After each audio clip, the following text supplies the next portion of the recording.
Pasensya na kung ako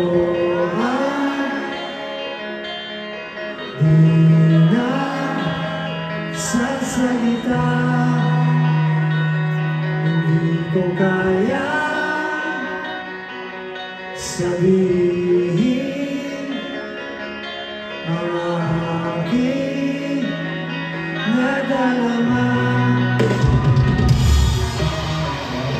Wag mo na akong pilitin, ako ay walang lakas ng loob para tumanggi. Walang nakaibatala, ako ay dinanagan ng lorde, ayaw at hindi. Pasensya na